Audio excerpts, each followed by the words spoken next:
Okay, this is a case that's been underway for about 5 months, and we're off to a great start. And we used an appliance before Invisalign, and I want to show the patient and the family what's in store going forward.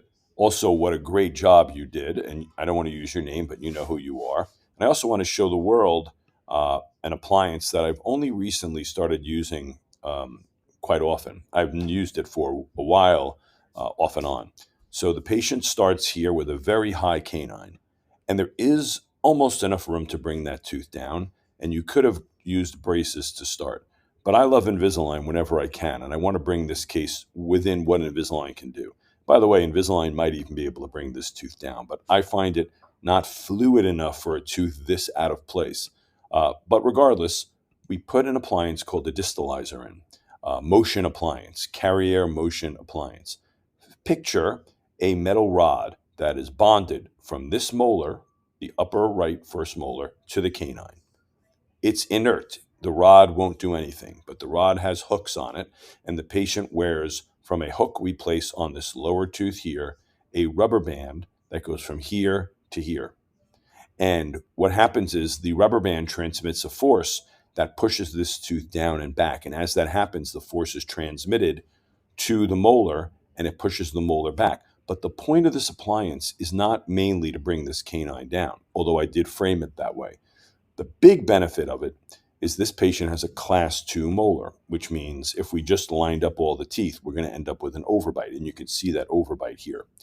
So what happened is this rubber band not only brings this tooth down and not only pushes this molar further back, but it brings the lower jaw forward, because you can see here, this is a class 1 occlusion. This is what you want. This is a perfect bite. This is the foundation into which I'm going to be able to bring all the upper front teeth back. The other side, the same thing happened. The canine wasn't as high, but we went from a class 2, a weak class 1 or a class 2 end on, into a solid class 1. What really surprised me about this case as well is I used to hold off on the Carriere distalizer because I couldn't understand how the lower jaw would be able to come forward, even though in the sense that this, in this case, this lateral incisor is back and it's trapping the lower jaw back. And yet, if you notice, I showed you the molar correction, which did involve the mandible coming forward to some extent. And by the way, I can tell that because even if this canine came down here, it would still be almost on top of this. But now you see that this canine is in front. So the mandible came forward. And what happened was, as it did, this incisor, which was not moved at all, the lower hasn't had any movement, pushed this forward slightly. So you see how much further back this tooth was, and now it's actually a little forward.